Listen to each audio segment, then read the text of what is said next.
పొద్దుగాల బైక్ల మీద ఆఫీసులకు వస్తోళ్లకు సుక్కలేపో సూరన్న నెత్తి మీదకి వచ్చి కూసున్నట్టే అనిపిస్తుండొచ్చు. సిగ్నల్ కాడ బండ్లు ఆగినాయి అంటే చిన్న బాధ కాదు, మీదికెళ్ళి మంట చెమటలుగా ఆరుడు. బస్ ఎక్కిన ఫాయిదా ఏమున్నది, అగడు గాలి ముఖానికే కొడుతుంటది. అర్జెంట్ పనులుంటే తప్ప అడుగు బయట పెడతలేరు శాన మట్టుకు. కానీ గిండ్ల ప్రయాణం చేసిండ్రంటే అసలు ఇది ఎండాకాలమేనా అంటారేమో. పూల తోట ముద్దుగున్నదిలే, ఇంటి ముంగట్నో ఇంటి మీదనో కాదుల్లో ఆటో మీద పెట్టిండు డ్రైవర్ అన్న. ఆకుపచ్చని పందిరి వరిసినట్టే ఉన్నది. మీదంగా పూల కుండీలు, చుట్టూ తీరొక్క మొలకలు, లోపట సీట్ల మీద చుట్టూరా గ్రీన్ మ్యాటు, ఓ ఫ్యాను. ఏసీలో కూసున్నట్టే అనిపించచ్చు పో. వెనక మరల నీళ్ల సౌలతి కూడా పెట్టిండు. తొవ్వెంట దూపైనోళ్ళొచ్చి నపరో గిలాస దాగిపోతున్నారు.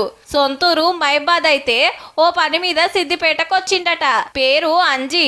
వశపడని ఎండలకు ఆటో ఎక్కేటోళ్లకు తిప్పలు కావద్దని గీ ఉపాయం చేసిండట. ఎండాకాలంలో ఎండకు తట్టుకోలేరు జనం, వాళ్ళ కోసమే నేను ఇలా గార్డెన్ ఆటో తయారు చేసిన. చల్లగా నీడ పట్టున కూర్చొని ప్రయాణం చేసినట్టే ఉండొచ్చు ఆటో ఎక్కినోళ్లకు.